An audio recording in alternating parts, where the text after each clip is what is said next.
his parents.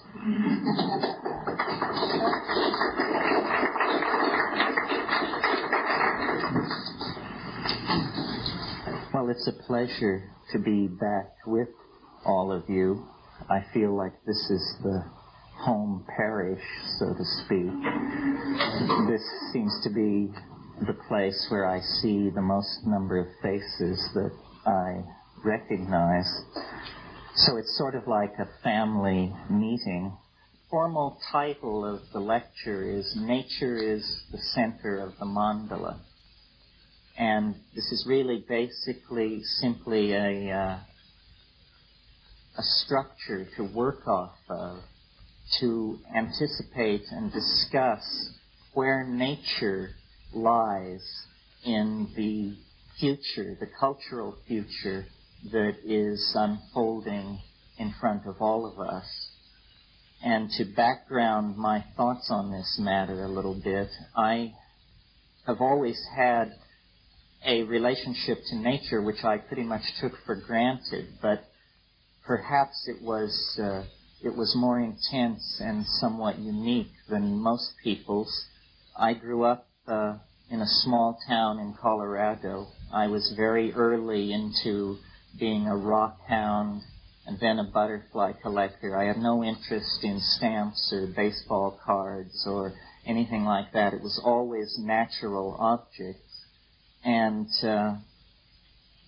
the attraction of tropical butterflies was the exuberant expanse of color, the affirmation of the patterned richness of the universe that seemed to be thrown out like a spark by these things. And eventually I pursued it quite far and was for some time a professional butterfly collector in tropical Indonesia in a pre-Buddhist incarnation. And this search for iridescence thrown off by nature, seen first in the glint of metallic ore crystals, and then in the colorful expanse of butterflies, and then in tropical fish, reached a kind of apotheosis with the discovery of the psychedelic plant hallucinogens, where suddenly the color, the flash, the iridescence was not 2 or 3-dimensional, but it was multidimensional. It was inside one, outside one. It was like the ultimate tropical aquarium, the ultimate butterfly cabinet, the ultimate mineral show. And it led me to travel then and to place the particular experience of nature in the wider context of place. And I traveled in Indonesia, as I mentioned, where because of glaciation and the shallowness of the oceans, evolution has been proceeding at different rates on different islands relative to the depths of the separating channels. So as you go from island to island in Indonesia, it's like stepping into 10 different bedrooms, all by the same interior decorator, but all slightly different.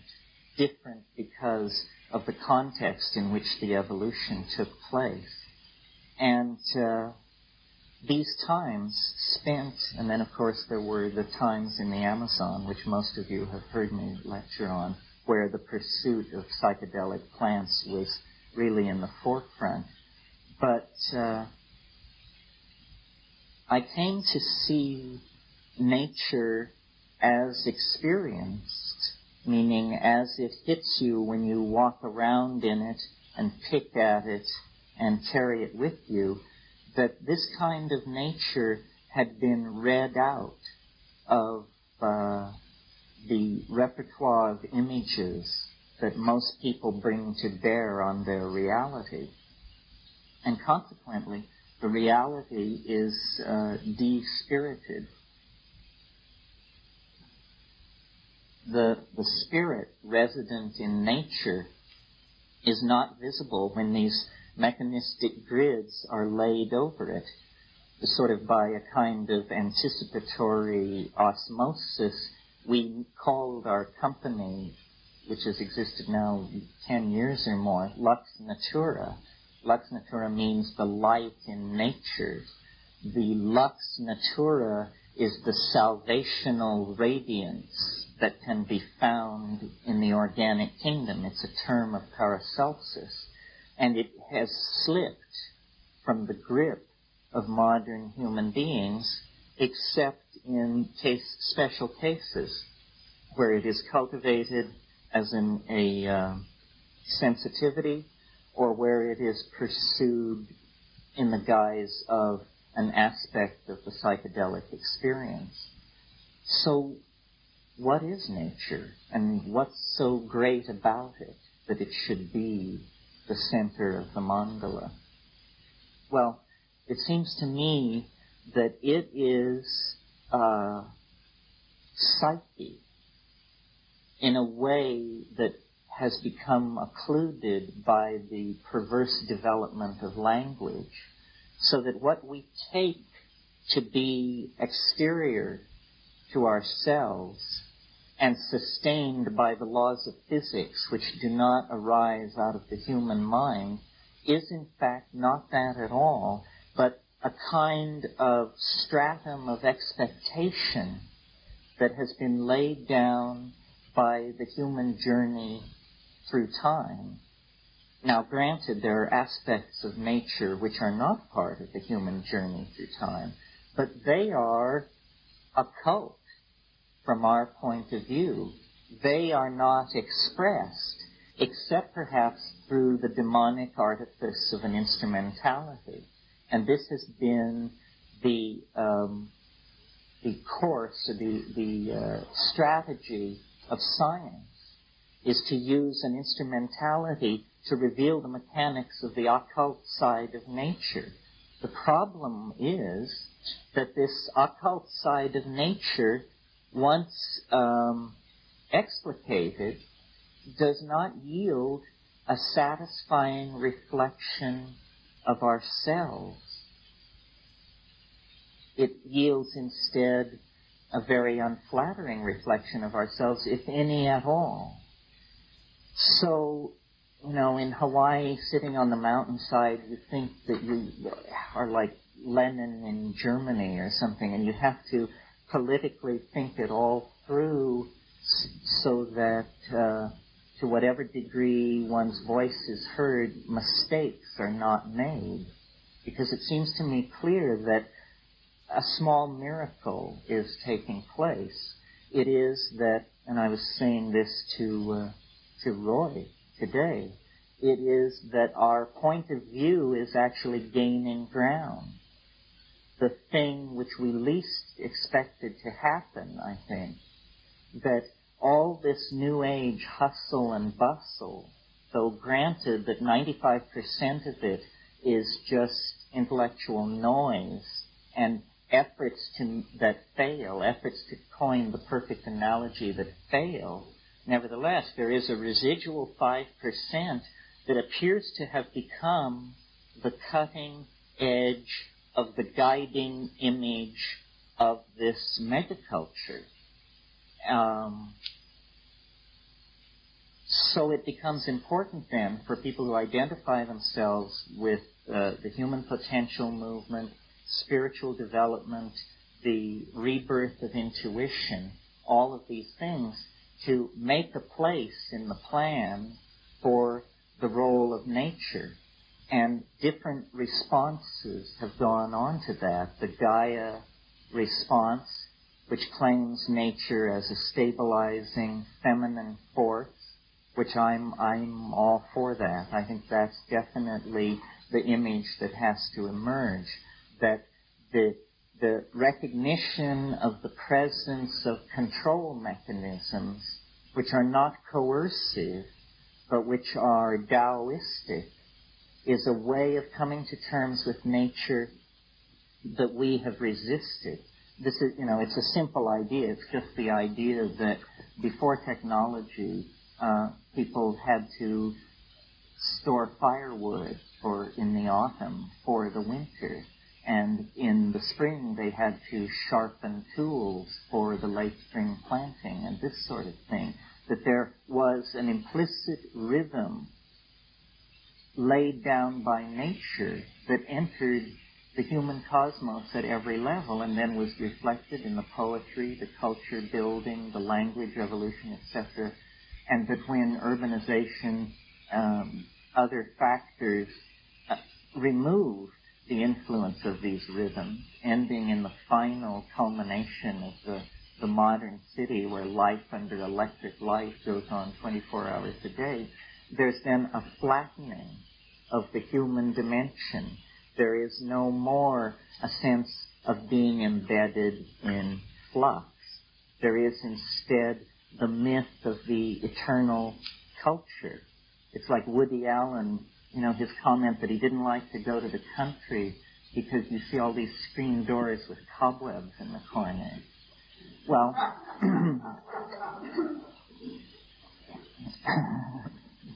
you got to come to terms with this kind of thing. Because there is no question that there is a deepening ambiguity in the present moment. There is a something stealing over global civilization. I was at a conference recently where someone proposed the notion that our time is not special, that there is nothing unique about this moment other than that it is presently occurring. I think nothing could be further from the truth, that actually the deepening ambiguity of the historical experience, which registers in all of us as a sense of how weird it is, how compressed time is, how complicated the interconnections are, is a real phenomenon which eventually will be elucidated. In other words, it will be recognized as a phenomenon. Eventually, there's going to be a break with the prevailing paradigm of historical process. In case you're not aware of it, the prevailing paradigm of historical process is the one which calls itself the trendlessly fluctuating theory. And it says, we trendlessly fluctuate. And to search for a trend is to just be drawn into a kind of cultural hysteria. The fact of the matter is that standing outside the cultural hysteria, the trend is fairly clear. It is a trend toward temporal compression and the emergence of ambiguity. How is it possible? You look at something like Common Ground or even the Shared Visions newsletter, and you say, apparently the major commodity moving on world markets is ambiguity. The voices which whisper to us from crystals, herbs, and housewives, the invisible fields from all dimensions which impinge upon us, the imagined histories and futures which intersect the present moment. If all of these models, or even a small portion of them, are given credence, then the density of the human experience is considerably deepened. How many past lives can you keep track of? How many extraterrestrial channels can you have open before you begin to realize that, you're not living in the kind of society like Mom and Dad were used to? So, back to the theme of nature. Nature anticipates all of this and anchors this. Nature is actually the goal at the end of history. We're getting closer and closer to the end of history, and we will not go past it with a moment of blindness. There will be vouchsafed intuitions about the emerging structure of the other into which culture is being subsumed. You're all familiar with the image of the Ouroboros, the snake which takes its tail in its mouth. Well, the end of history, which you've heard me talk about as an archaic revival. That's true, an archaic revival, but the ground of being in which the original archaic Renaissance occurred was nature. So in terms of the expression of design elements, in terms of the expression of human relationships, political agendas, all of these things, the economies of nature are going to set the guiding images. It's very interesting. I read Stephen Jay Gould's book, Biophilia, in which he describes his work with ants in Suriname, and how there are ants which grow fungi in their nests. They cut leaves off trees and chew them up into this mash, which they then store in rooms underground, and they bring the right spores to it and grow it there, and it produces a sugar which the ants then eat, and they tend the fungal gardens. They actually remove foreign spores and this sort of thing, and the whole symbiosis goes on. Well, it's a symbiosis between a social organism, the ant, and a fungal organism which is able to provide an enzyme, sugar, which drives the ant society to a greater state of activity. Activity being the bottom line in an insect economy, where how much you can get done determines how well you survive, provided the triodes of getting done are well established. Well, this provides a curious analogy to the situation that exists in human societies vis-a-vis hallucinogenic plants. Hallucinogenic plants act as enzymes which stimulate imagination. And imagination, having a practical side to itself, is usually reconnected to this process in a feedback loop that asks the question, how can we make more of the hallucinogenic plant which is giving us all these great ideas? So then you get initially the invention of agriculture. But one can't grow all plants in one place, as we learned even about Hawaii. So then the feedback loop in the imagination, driven by the presence of the hallucinogen in the diet, asks the question, how can we get the plants that we can't grow? And the answer is networks of trade and systems of barter. And behind that lies the need for language, similar sorts of things. These kinds of symbiotic processes are implicit in the human experience. Some of you have heard another lecture I give which goes into this in great detail, where I actually try to show that the presence of mushrooms in the dung of ungulate animals on the veldt of Africa 150,000 years ago drove a set of processes which resulted in self-reflecting human beings.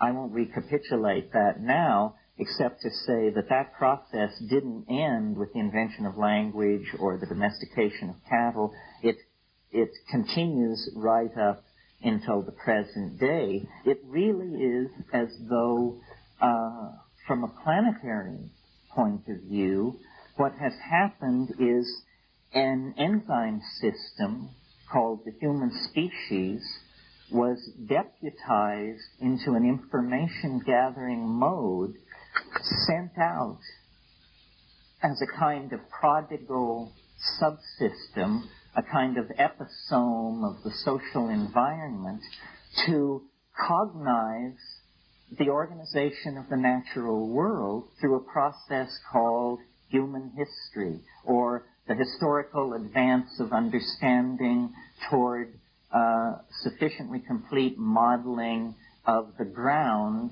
that closure could occur. And that is now, I think, what is happening, that the human species, which was deputized for Gaia into the fall into profane time, the time of non-participation in the immediacy of the Tao, through a series of successive linguistic declensions.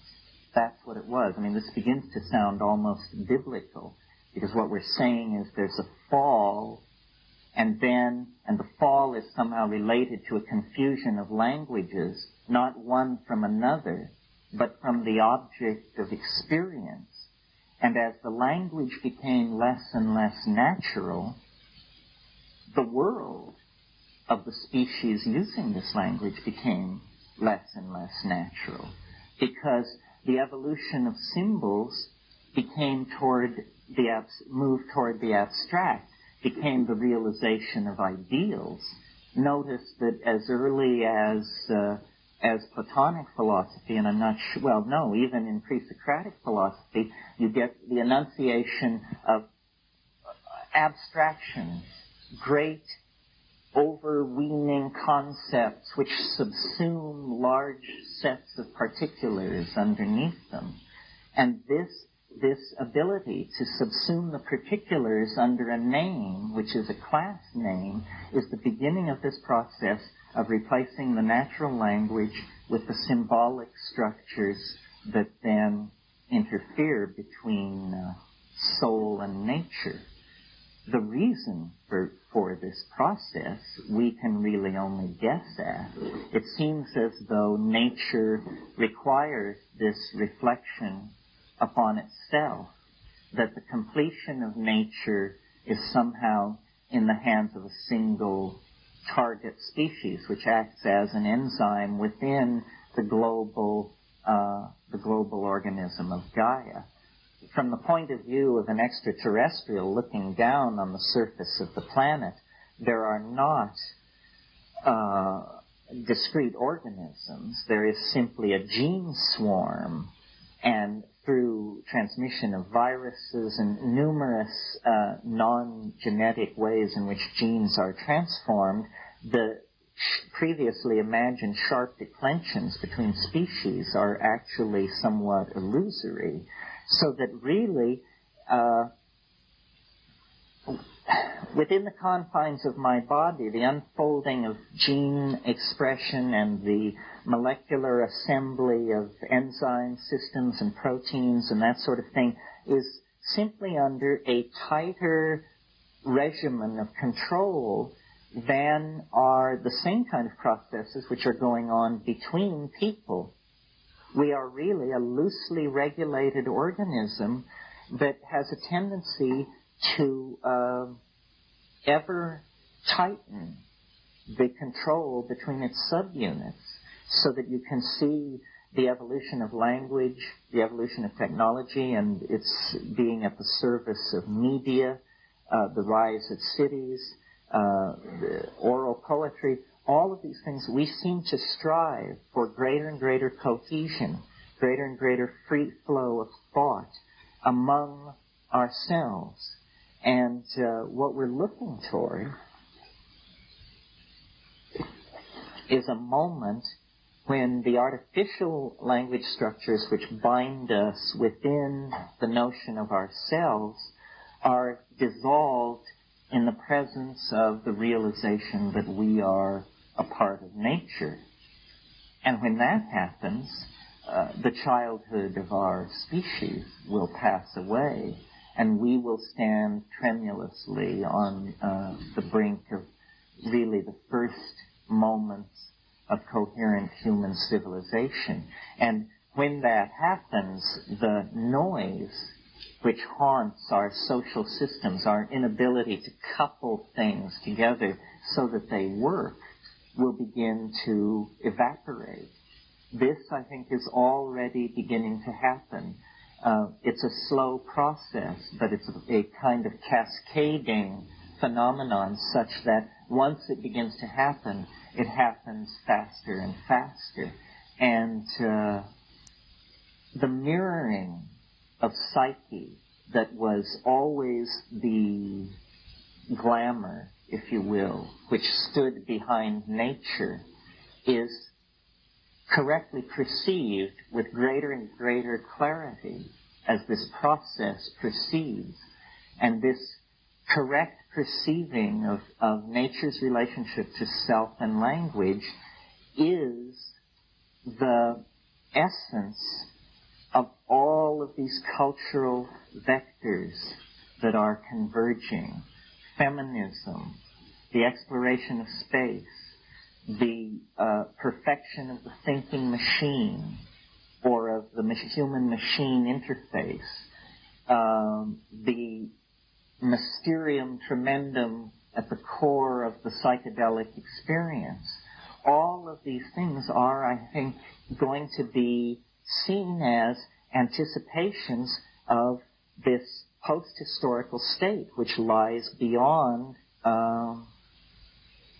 the working out of the themes that have been set in motion by materialistic science. In other words, the forces that are being set in motion and sustained by so-called new thought, new age thinking. This is why, because this seems to be happening, because it seems that we, and by we I mean all of us, did in fact identify early on a trend in society which is now going to have enormous repercussions, that there is a responsibility to clear thinking about what this thing is and how it works. There seems to be a kind of a rush to get in line with the sloppiest metaphor as quickly as possible, so that, and there have been a number of, let's say, syncretic faiths or new myths that have arisen and competed with each other with greater and lesser degrees of success. I suppose this is a healthy thing, except that it gives such comfort to the people who think we're all airheads. They observe all this, and it confirms for them that it's a hopeless lot. Nevertheless, so I guess what I want to say about that is that everybody has their own version of what is the mistake which is being made, right? So here's my version of what is the mistake that's being made. It's that there is a confusion between scientific materialism and reason. Science has set itself up as a kind of new pontificate and brooks no challenge. It expects to make judgment on any idea emerging from any realm of human endeavor. It has set itself up as judge and jury.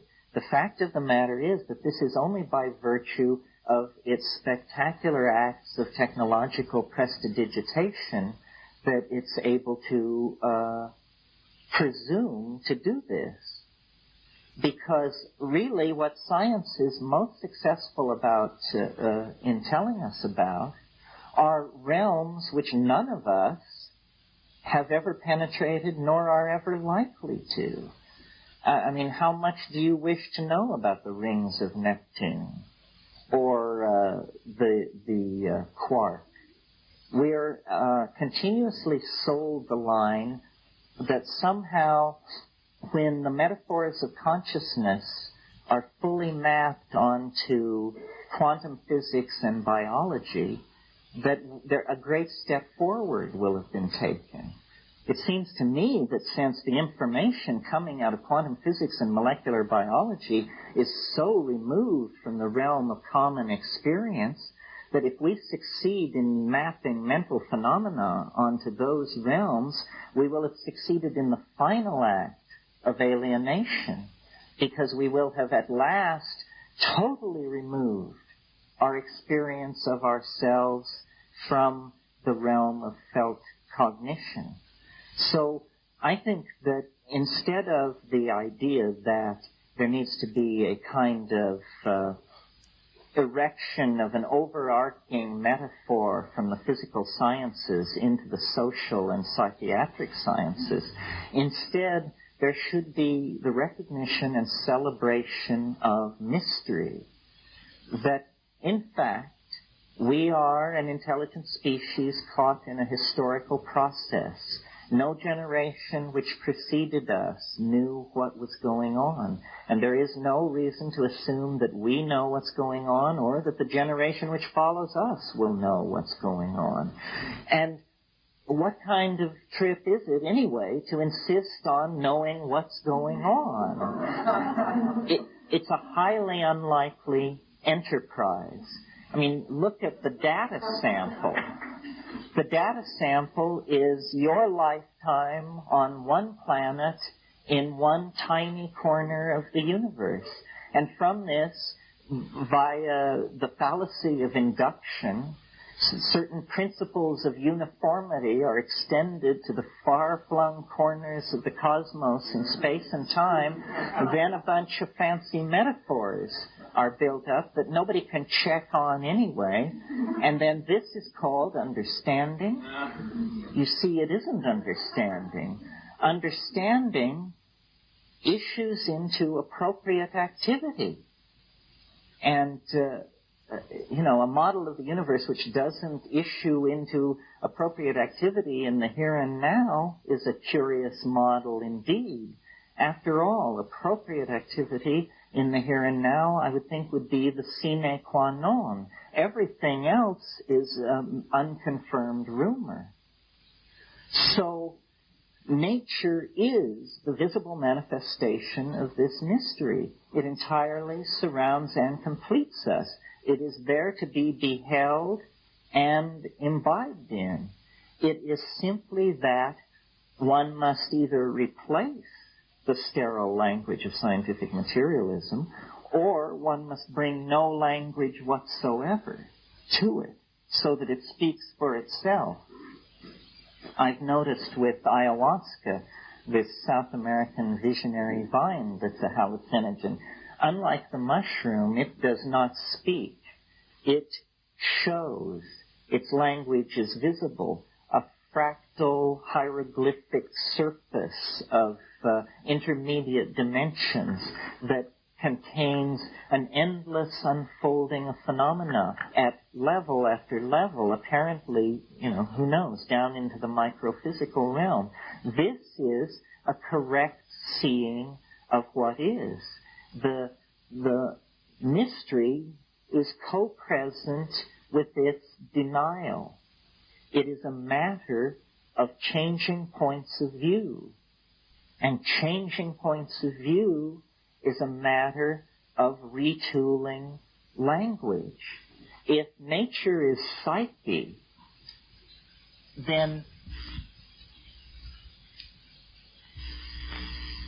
so is the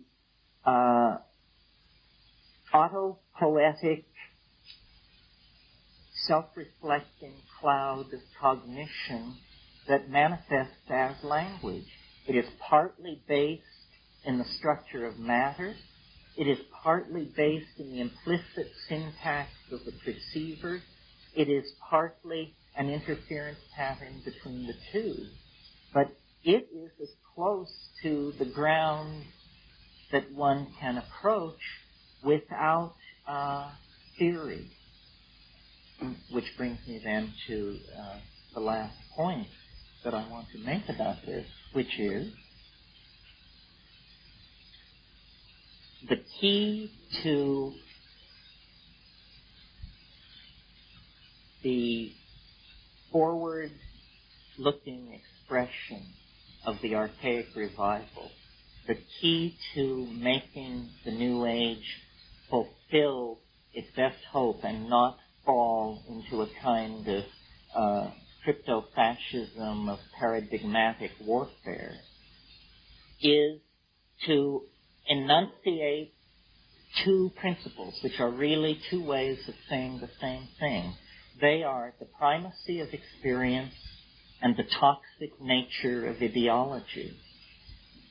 This, to me, is the core. And if the New Age, the Archaic Revival, whatever, if it can exemplify these two principles, we will navigate past the dangerous shoals that inevitably rip any social point of view that grows that attempts to leave its cult status and enter the mainstream. The primacy of experience means, I connect it to Heidegger's notion of what he called care for the project of being. The primacy of felt experience, it begins with a notion as simple as be here now, but it takes that further and says, we must take ourselves more seriously, more lightly and more seriously at the same time. We are not at the bottom of a pyramid of goods and information production where we pay the sucker's price for everything as it's handed down through a series of intractable pieces of cultural machinery that we have no effect on. That is the myth that is being promulgated by those very institutions. The myth of the hapless consumer. The myth of the meaning of faddism. That there is, in fact, a meaning to switching from one ideology to another ideology, the way hemlines and perfumes and decorator colors come and go. This kind of allowing ourselves to be self-victimized. God forbid, I'm now at an age where 3 times in my life I've seen good ideas emerging on the fringes of American culture end up as slogans for Madison Avenue. First with the Beats, then with the hippies. I'll never forget the day I first confronted a billboard which talked about the Dodge Rebellion. Rebellion was our word, not their word. And here they were, our word selling this piece of tin junk. So, the co-option that comes from disempowering yourself with regard to what you view as important. Which is more important to you, your opinion or Ted Koppel's opinion? It's got to be your opinion, because these other things are just chimeras. They're myths in the electronic night. The other side of that is the toxicity of ideology. That ideology itself is poisonous.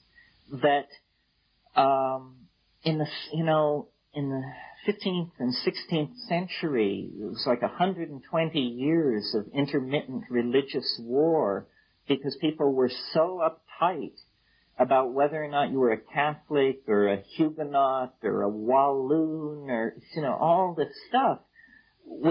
These were life and death issues. And finally people just became sick of it.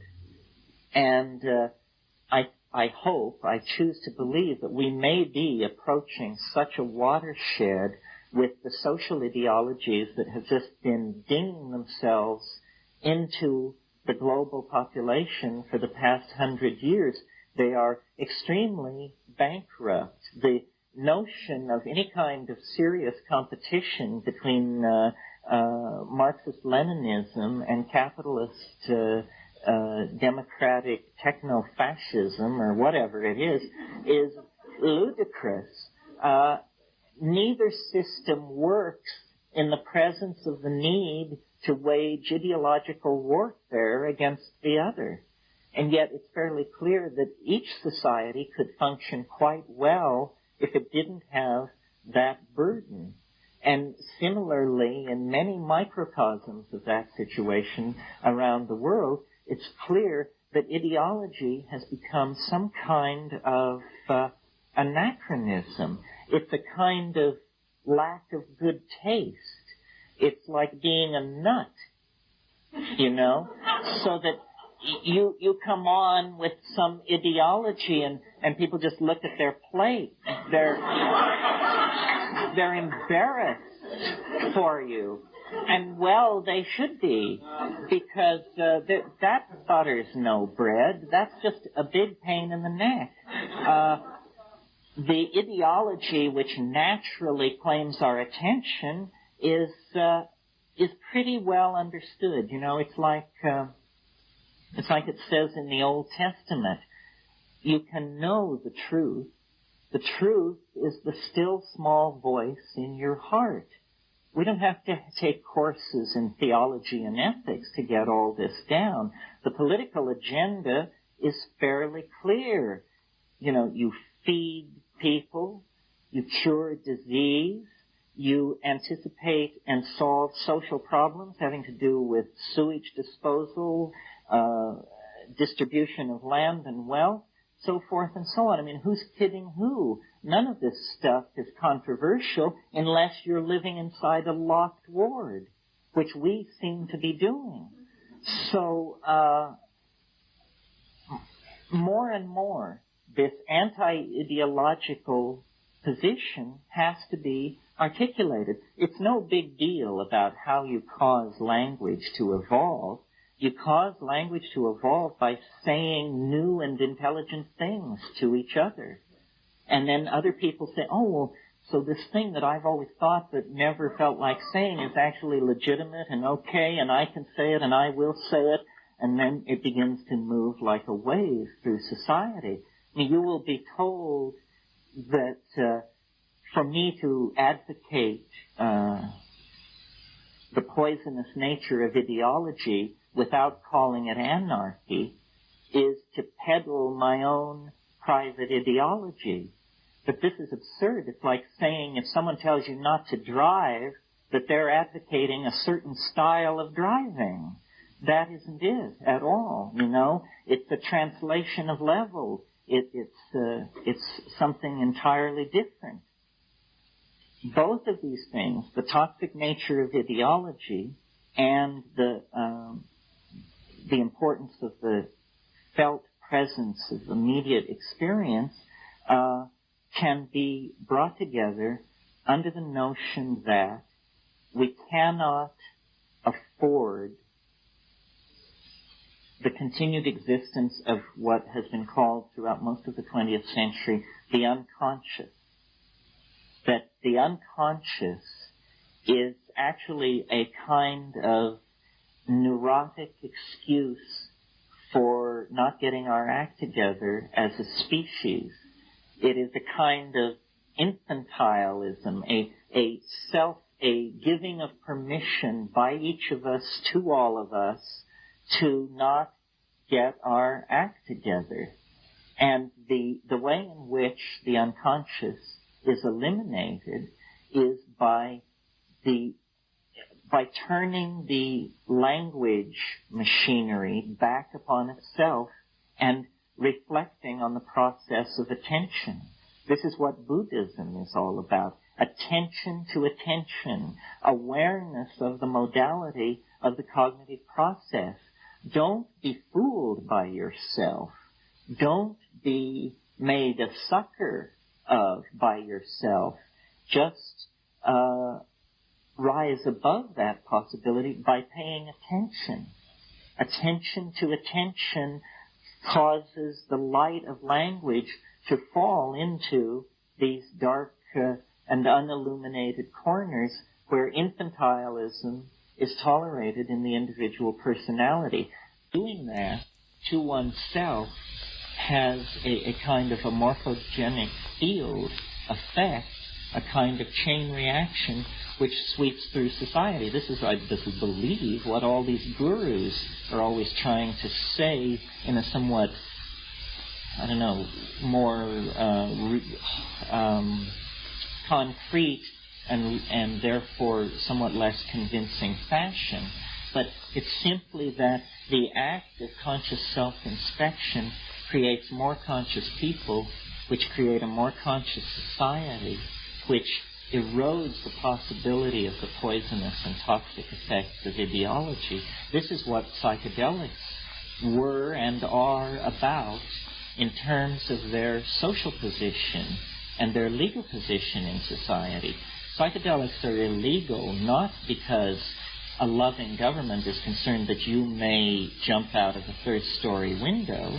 Psychedelics are illegal because they dissolve opinion structures and culturally laid down models of behavior and information processing. They open you up to the possibility that everything you know is wrong. And, government and society spend a lot of money educating you into being a loyal worker, consumer, debt payer, and citizen. So if anarchy is to have a meaning, and I think it is the great future for human society, because what it means is only responsible human beings can exist in an anarchistic society. To the degree that people are responsible, we will have anarchy. And the reason America, I believe, historically, has been so successful is because it's really a place where you can almost get away with anything. And if that is lost, if monolithic ideologies throw a damper on that, then cultural momentum will pass to other cultures. And in fact, to some degree, I see this coming. We had a conversation with a prominent politician recently, and he pointed out that Japan is now the leading Western country.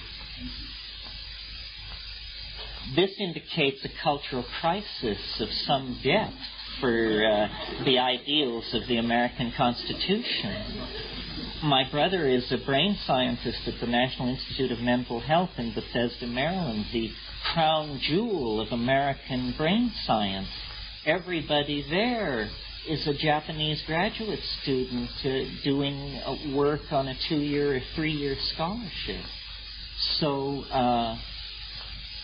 but I don't see or hear a New Age voice coming out of the Japanese. I think this is the cultural model that the West is uniquely able to promulgate and perfect, because it comes out of a rejection of the tradition of scientific materialism that we are responsible for and that we are most sophisticated about, where, for instance, Japan has come fairly recently to high-tech and mass industrialization. So I just basically want to leave you with that. The notion is that nature, which is the linguistically expressed topological manifold of the psyche, is an historical object that is pulling us forward, and that when we actually cross into the eschatology that appears fairly imminent, we will find it to have been anticipated by the human relationship to nature, the embedding of psyche in nature through the mysterious relationship mediated by language, and the key to unfolding a sane society, in my single humble opinion, is an obligation to reason that clearly distinguishes between reason and science, an obligation to self-involvement in immediate experience, and that means psychedelics, sexuality, and what I call time, but what I really mean is a kind of deep literary involvement with the felt present. Psychedelics, sexuality, and time to empower the individual, to make the individual naturally responsible, to create then the basis for a caring global society that will transcend the historical cultures as though we were just moving very naturally out of winter and into spring. No apocalypse, no millennium, no rescue by flying saucers, no Mayan return, simply the unfolding of understanding in a program of mutual caring and responsibility. This is the highest aspiration of the New Age, and I feel that it is attainable. So let's break, and then we'll have questions.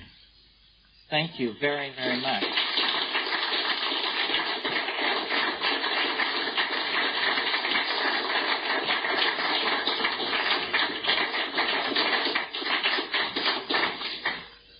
Okay, is there any kind of response to this evening's talk?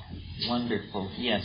In my daily life, I can do a yoga practice, and I can maintain a certain amount of purity of perspective through diet and through meditation, things like that.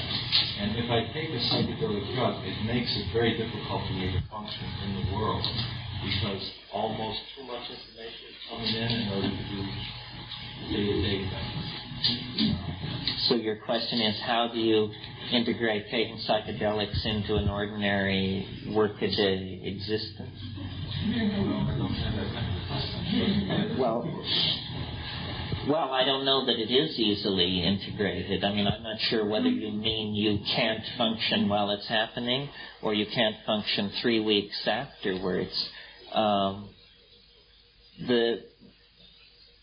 With the psychedelics, it's not a matter of high frequency, I think. The good trips are usually good for plenty of rumination for a long time. The harder the hit, the longer you want to ponder it before you go that route again. It isn't like a practice. It isn't like something you do daily. It's more like a unique act of courage that arises out of the substratum of ordinary daily existence, whether it be profane or sacral. There really isn't an answer to your question. As long as we're part of the worker anthill or living in a society which makes tremendous demands on us, it's going to be a problem. The way to take psychedelics is, you must have seen these T-shirts which say, "I take drugs seriously." Well, that's the way to take them, which means rarely and at substantially challenging doses, and in an atmosphere where there are no distractions. And by that, I mean, other people will say something different, but I mean no light and no sound, including music, unless you're a musician or you have some special relationship to music. But really, what you're trying to see is the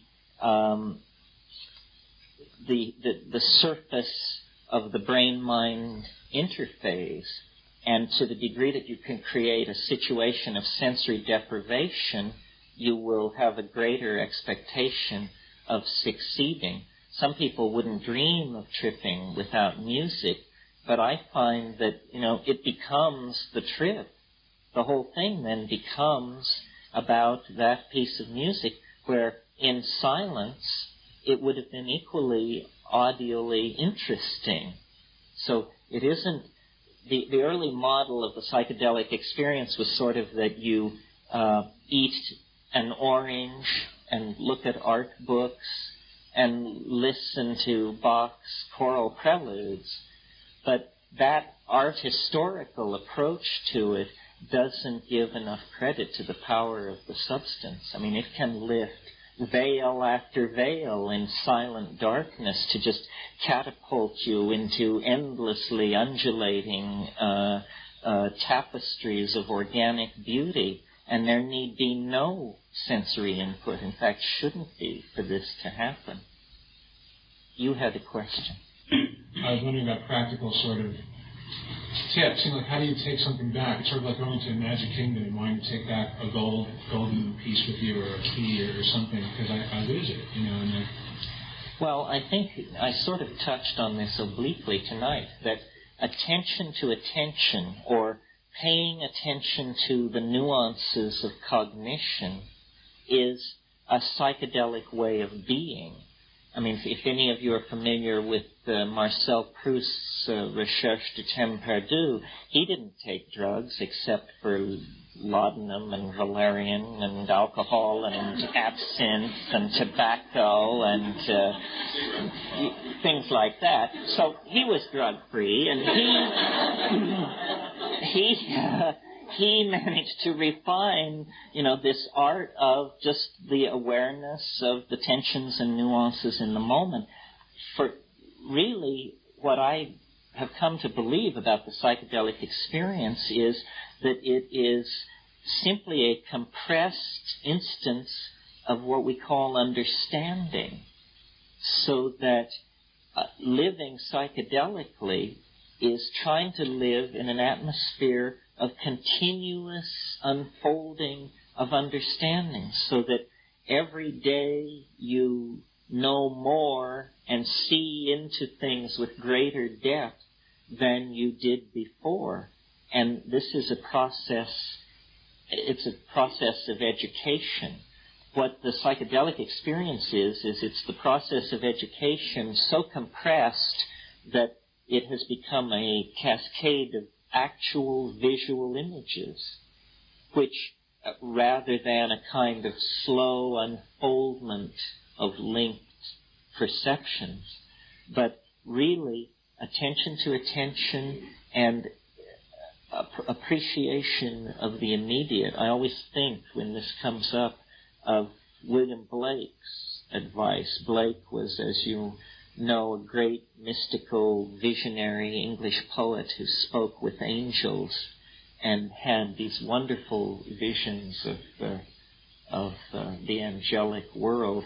And he was asked what was the secret of his angelic poetry, and he said, attend the minute particulars. That's all. Just attend the minute particulars. And what he meant was to focus attention in the moment, not to betray attention into expectation born of abstraction, or regret born of misplaced assumption, or of remembrance born of boredom and alienation in the moment, but just to attend the minute particulars. It's a way of training. It's like yoga. People think that psychedelics are somehow the easy way out. This is what people think who wouldn't dare dream of taking one. And it's not because it's the easy way out. It's because they sense the reality of it, the reality of the fact of it, and the challenge of assimilating it. I mean, it's very real. It's not a metaphor. It's not an analogy. It's not a dramatic reconstruction. It is not a simulacrum. It is not a model. It is the pith essence of the thing itself. It's real. And I don't know how many things can make that claim. I mean, everyone has a different set of experiences. My own experiences have of the other, of the transcendent, naked beauty of truth, have almost all entirely come out of the psychedelic realm, or out of involvement with the viscerality of my emotions. The death of my mother, the birth of my children, the act of marrying someone, not else, but those. So I think it's about attending the minute particulars as a kind of practice. It may not get you anywhere for several years, but if you attend the minute particulars, cultivate an ongoing stream of self-description, telling yourself what is happening. Get used to the idea that mind can penetrate the immediate surface of being and reveal the tactile density of it as a manifold whose measure cannot be immediately taken by the eyes, that it's deep, it's connected, it's complex. Everything holds within itself the anticipation and the memory of everything else. Yes? I just don't feel so optimistic. Well, it's hard to feel optimistic sometimes. But it's almost like an obligation. And I think there's enough evidence around to support it. If Ronald Reagan is going to begin the process of the dismantling of strategic nuclear stockpiles, then, what would a civilized and humane political leader be doing in this context? So, on one level, I'm fairly cynical. I see, people whose major life's work has been banditry and bloody rampage getting into the history books as great peacemakers. Nevertheless, I love the fact that the constraints of the situation have forced these clowns into this position. That's what I mean when I say, that no political group, no faction has its hands on the tiller of history. There is an invisible hand which seems to be channeling the life of these institutions toward what we deem progressive ends. And not because these people have converted to altruism and reason and sweetness and light, but because it's a way for them to save their political ass. So it has become expedient. Peace has become politically expedient. Consequently, we shall have it, I think, in a big hurry. Now, granted, it doesn't address starvation, sexism, abuses of propaganda, torture, all of these things. But I feel like that there is a kind of a logjam in human affairs that formed in the late 60s, where we all looked over into the future and saw what it was, and the governing agencies froze with terror and attempted to halt the onrushing momentum of the 20th century to not only make psychedelic drugs illegal for the public, but to actually end scientific research into them. This is phenomenal.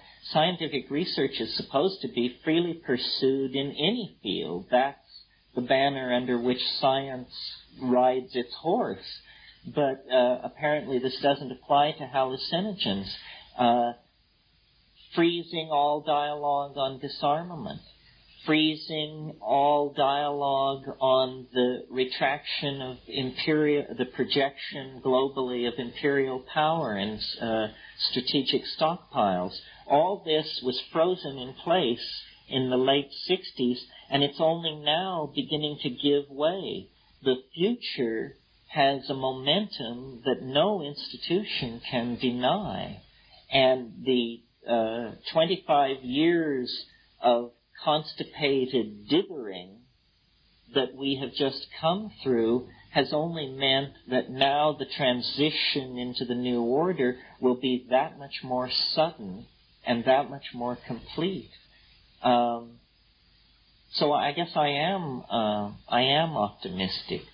In the micro, I see many causes for pessimism, but generally I think things globally are working out fine. Now it may be, and I address this tonight in the talk a little bit, it may be that a sane, humane, and well-fed world is coming into being, but it may not be led by the United States of America.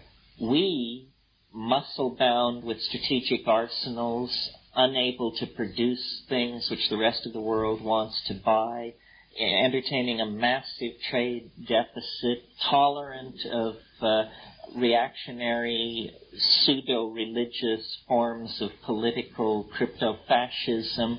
We are, I hope no one's offended by that, we are not exactly in the best position to lead the charge into this great and glorious future. A society with a tradition of resource management like Japan is perhaps in a much better position, although then there are other problems. Japan speaks a language no one understands.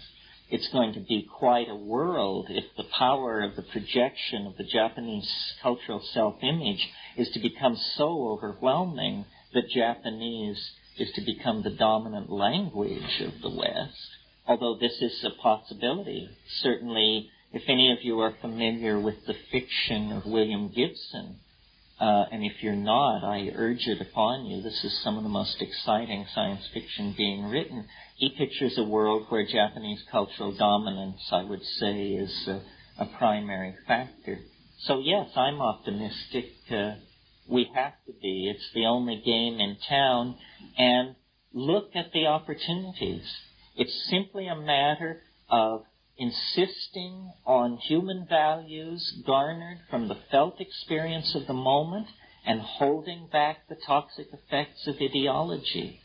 In other words, this anarchic prescription that I sort of put forth this evening, mainly holding back the toxic effects of ideology, because then we can create a sane world if we just recognize that pragmatism, love for each other, and a reasonable amount of goodwill will do quite nicely, I think, if the shriller voices, the ideologically driven voices, can be made déclassé, not repressed, just simply recognized as tasteless, you know. Anything else? Yes. Could you reflect on what culture will be like after the end of time, and what the end of time has to do with what you said tonight? What kind of time? Yeah, are there different kinds of time, or? Well, yeah, I've reflected on what it's like. It's sort of a blank screen on which to project your mind. What will it be like once we pass the omega point? I'm not really sure. I mean, you can take two approaches to it. You can take the sort of the deus ex machina approach, which means we can't know what it is because it's going to be so wonderful. It's going to be like the descent of the flying saucers, and we will all march into the four-gated city, and that will be it. Or you can take a more conservative approach and say, well, maybe there's something going on in the trends around us that we can extrapolate to try and understand the world beyond the end of time. Taking that approach, what I think is happening, and it's been happening for a long time, and it's very interesting, is that culture is another dimension that and perhaps properly so. In the early part of my talk, I talked about how culture had subsumed the position of nature so that we had lost sight of nature by erecting culture through erecting these linguistic structures. But I noticed that, and not only linguistic structures, but architectural structures, the infrastructure of our society. That is what culture is. The way we differ from the Witoto is all the stuff that we have bound into ideas and excreted through our engineering processes to surround ourselves with.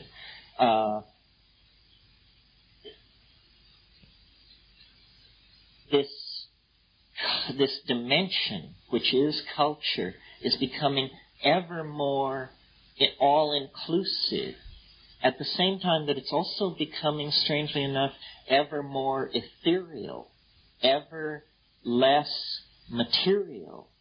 A perfect example of this, I don't know how many of you are familiar with it, but if you deal with the Macintosh computer, the operating system of the Mac is the genius of it, and what makes it the best in the biz is that it attempts to trick you into believing that you're dealing with ordinary three-dimensional space.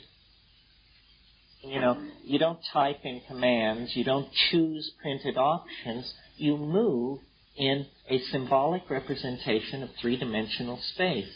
Well, again, to mention William Gibson and his novels, what he imagines is simply a larger version of this conventionalized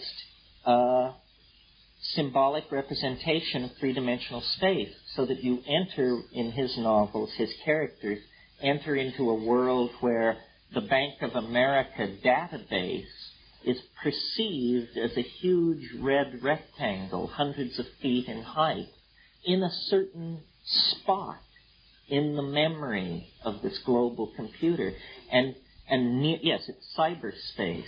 And near it is the memory bank of Wells Fargo or something else. So that when you enter into cyberspace, ordinary reality is replaced by a symbolic representation of the informational content of ordinary reality. Well, this is in fact happening. It's happening at a very rapid rate. So the dimension which we call culture, which we have previously erected in the three-dimensional world around us through the intercession of what we call manufacturing and architecture, is very rapidly being internalized and erected as cyberspace, this alternative dimension to ordinary three-dimensional space in which our minds are able to move like fish in water. What I think lies beyond the end of time is a very concrete realization of this other dimension. That's why things like the time wave that I've developed and some of these other projections run off the scale. The world beyond the end of history is literally not mappable in the lower order set of mappings that are applicable to history. So it is like being downloaded into circuitry. It's possible to conceive of the entire human species fitting into the area of a large refrigerator in cyberspace, so that the goal of history is the creation of a mirror image of culture in the cyberspatial dimension, so that culture in the dimension of nature can be slowly retracted into the compressed quintessence. You can almost think of this as an alchemical process.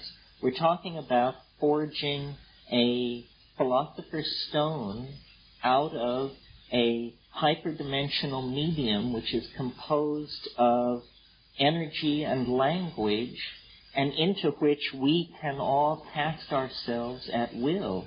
It is, Plato said, if God didn't exist, man would invent him, her, it. Well, it may well be that the pilot's seat, the pilot's chair of the flying saucer is empty. It awaits mankind. It is the condensed expectation of complete interpenetration of all of us through each other and our cultural artifacts in a mode that we cannot even imagine. At an earlier talk at Will's here a couple of years ago, I did a talk called Shedding the Monkey, in which I talked about dropping the primate image that is projected onto the human soul through the accidents of biological evolution. That as we take control of our genetic heritage, as we take control of the process of manufacturing culture, we are going to become what we dream we are. And we have never really explored consciously what it is we dream we are. But very shortly, this will become a major part of the cultural agenda, because we are going to be able to do anything. And with that kind of power, again recurring to the theme of the evening, I think we have to anchor ourselves in nature. So sort of my apotheosis, or my vision of how this should come to be, is that everyone is given their own 500 acres of paradise in the chip. And that is your heritage, your space, your right place to be.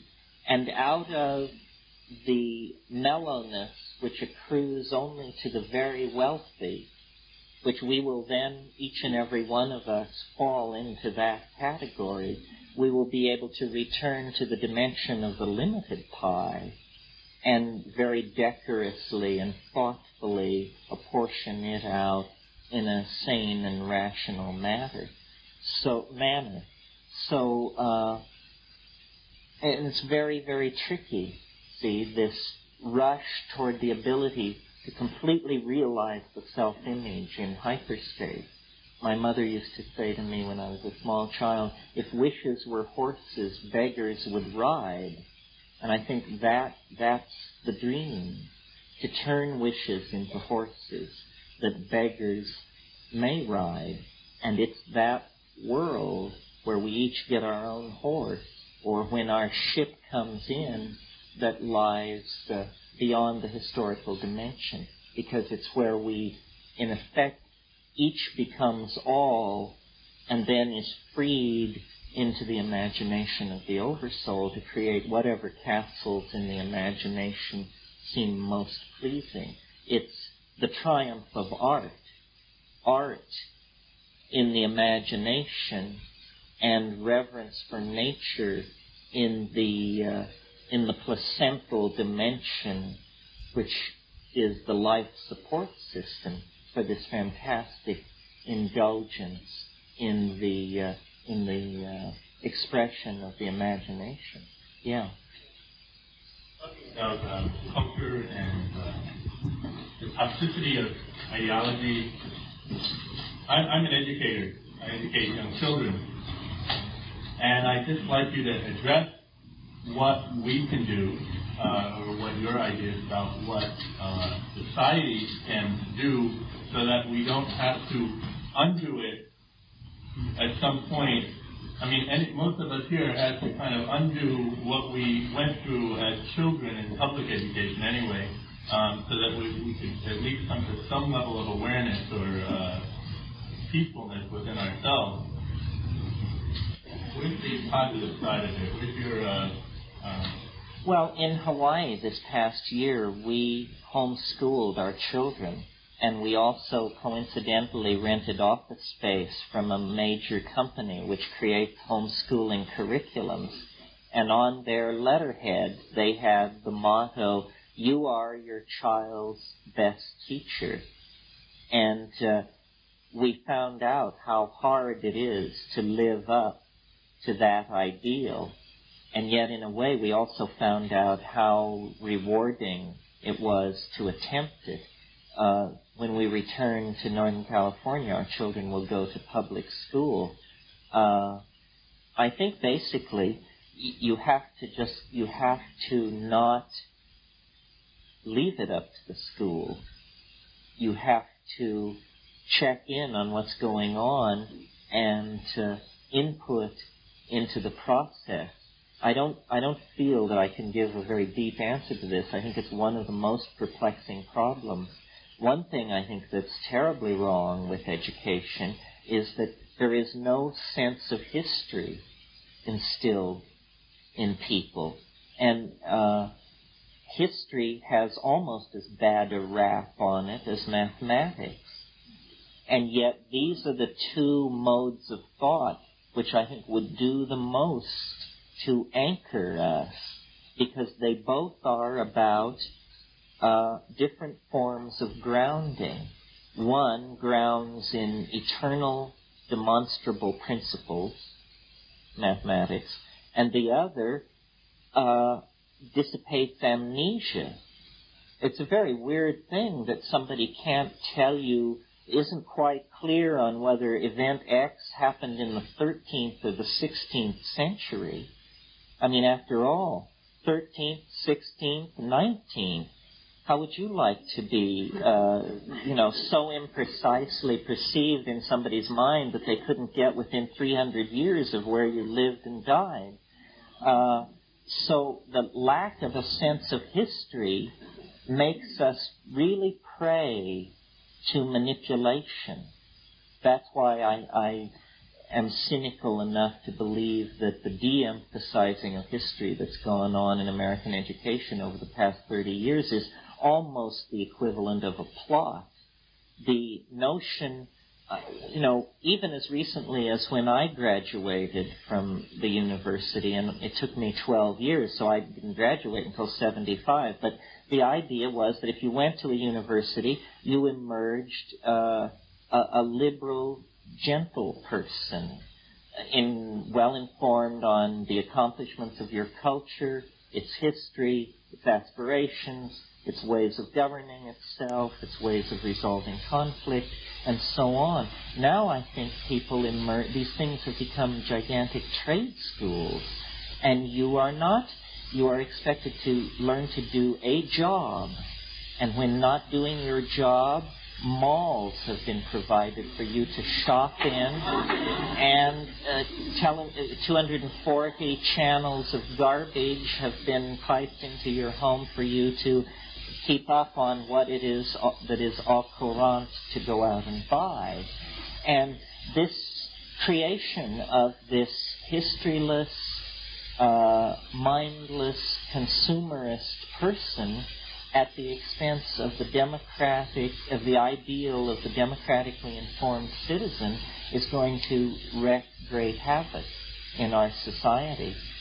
People often compliment me on, my enchanting command of these various subjects and so forth and so on, and I'm amazed because what's being sold to you here tonight, ladies and gentlemen, is nothing more than the fruits of a liberal college education.